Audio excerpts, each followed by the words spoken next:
here to talk about a new show that we just made together. We did? We did make a show together. What is it? It's called Family Meal. Oh, it sounds familiar. We've been talking about it for many, many, many years. A couple minutes. It's this roundtable discussion that we have at a restaurant with a restaurant staff. It could be the owner, the chef, the sous chef, front of house, sommelier. It could be whoever. But we wanted to make this show that's, well, frankly, just kind of like a love letter to the industry. You know, a show that's not focused on the celebrity chef, and a show that allows us to see a little inside baseball of, like, you know, why the industry is amazing, why it's terrible, why we love it, why you want to work in it, why you don't want to work in it, why you have to be a little crazy. So it's been a show that I just wanted to make, that we wanted to make a long time. I sent you an email a long time ago, and together we kind of evolved the idea and have figured this out. So I'm just so proud that we did it. It took 6-7 years, right, but we did it. We have our pilot out now, and we're going to shoot our next one, you know, in the next weeks ahead. So I just wanted to talk together and just to talk a little about like where the idea came from, you know, your history in the restaurant biz, why I care about the restaurant business so much, you know, given my last restaurant working experience was at Bennigan's, but I still have an affinity for the biz. And so maybe let's just start there. Like, you know, why do you think the show is interesting? Why was it something you wanted to, you know, partner up on? So I loved the idea when you came to me with it, because it shows, like you said, an inside look into restaurants, and you get to talk to people who don't normally get to talk about their experience in the restaurant. You know, when, you know, as somebody who has been writing about restaurants for 20 plus years, we always want to talk to the chef, the main chef, or the owner, and it's always the person in the spotlight, you know, despite the fact that a lot of them don't want to be in the spotlight. Yes, some of them do, but a lot of them don't. But you don't hear from the host, a server, a bartender, the sous chef, whoever it is, and this is giving people an opportunity to talk about their experience of their life in the restaurant industry, and that restaurant specifically as well.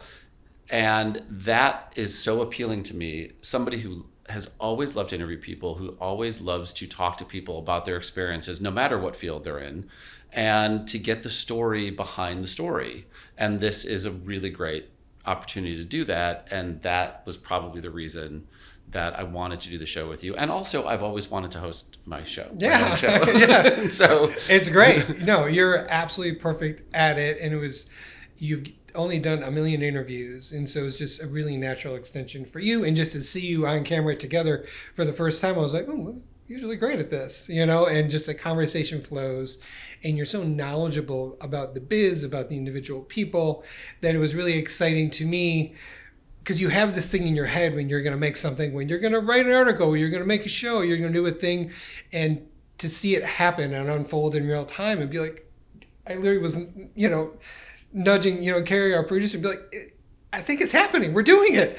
It's real. You know, the conversation was flowing and people were laughing and giving each other shit. And it felt so good to see it happen. And it's, you know, so grateful that you were in the seat there to help bring it to life. You know? I have to say, one of my favorite moments of shooting was when we called cut and we wrapped and you came from behind the screen, like the Wizard of Oz, and you had tears in your eyes. Yeah. Because you were so proud of what had just happened and that your idea had come to fruition.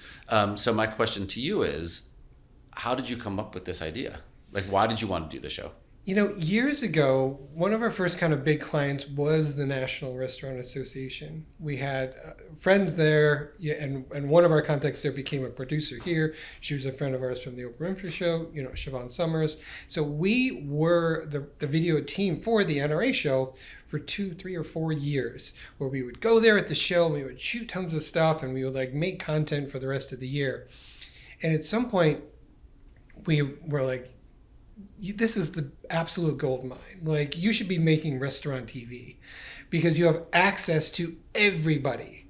The producers, the creators, the chefs, the restaurateurs, all the manufacturers, all the people in the industry. Like, you should be doing so much more content. And we pitched tons and tons of ideas.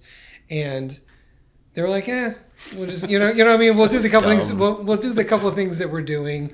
And I admit, it would have been expensive and there was lots and lots of ideas, but I think that was the beginning of something.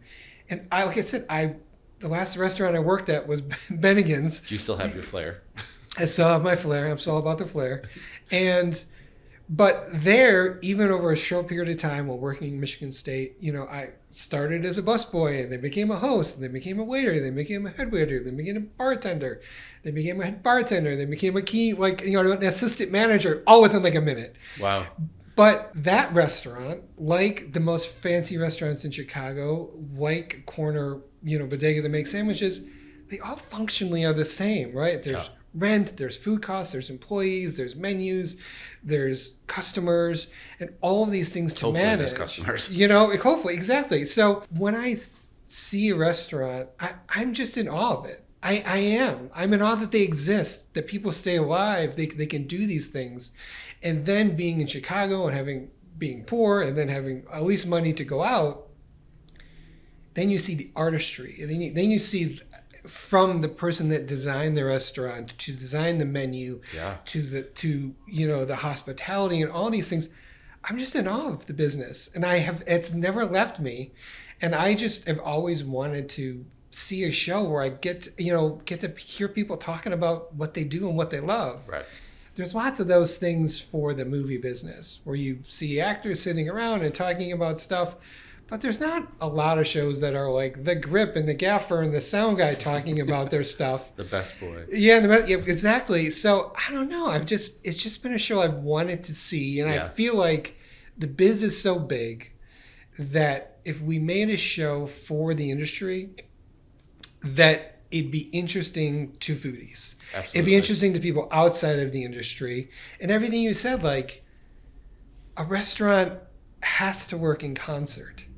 And if the front of the house isn't in step with the back of the house, you feel it. And that happens all the time. Like the best restaurants that run smoothly all the time have off nights and off moments where they're not in sync. Yeah. And like mayhem happens. And like those are the stories that we want to hear about.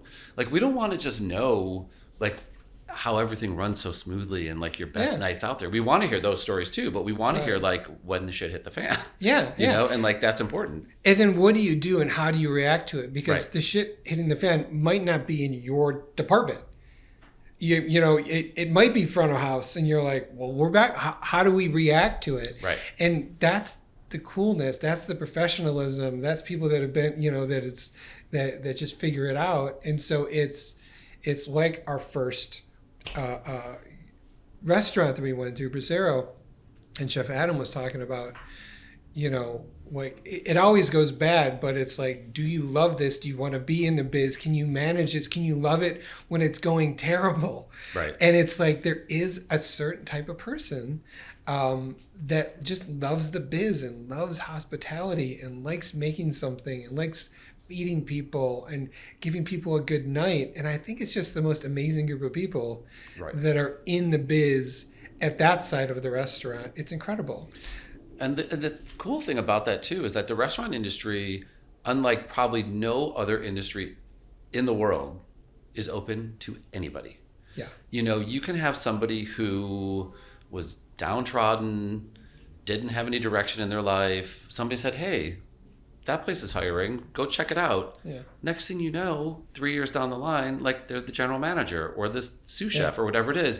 And it gives people the opportunity to thrive.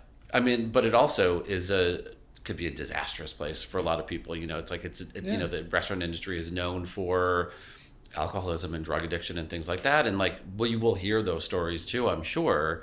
But like all of that happens, but it's open for anybody to come in and take a chance. I think just like any industry, like you have to find your spot. Yeah. You have to find where you're comfortable. Like just because you want to be a chef doesn't mean fine dining is your, Shangri-La end result. Right. Like, you might want to be doing amazing something in a neighborhood grill or bar and be like, I couldn't be happier. This is the caliber food I want to make. These are the food costs I want to have. And so it is just such an incredible industry. And so I think there's so many amazing stories. Even in the short time that we have been teasing out the episode, and now that we have fully pushed out the first episode, I have heard from so many people that have said thank you for telling these stories, that they want to see Cool. people in the industry saying, I have been waiting for a show like this to see other people in the industry telling their stories and like what life is like in the kitchen or in the restaurant in general. Yeah. Which is incredible. So it's, but there are also people who just love to go out to dinner that I wouldn't even like say foodies per se. Right, Like right. it's, That's such a like, term. Yeah. like diners, people who love going out to eat, exploring different restaurants, they're excited about this. And they're excited to see how the show evolves and to see like who we put on next. Because you want to see how the sausage gets made, pun Yeah. intended, and so it is interesting to understand, a restaurant you go to, that all of the love, that goes into a dish, that goes into a moment, that goes into a cocktail. And it's just like when you see a piece of art, you might be like, that's great. But when you understand the story, when you understand when it was made, why it was made, what was happening in the world, you get to appreciate that piece of art in a different way. And I think understanding what goes into a meal, what goes into a kitchen, what goes into a dish makes me understand it and enjoy it in a deeper way. Right. Like this might just be a thing of bread or a special thing of this, but it's like, here's where the recipe came from. It was from my grandmother. We brought it in here and we adapted it to this. It's like, oh my God, I just appreciate it more. So it's like, I want that. I want the stories. You know what I mean? Like, I want to get those things. I'm so obsessed with story. Right.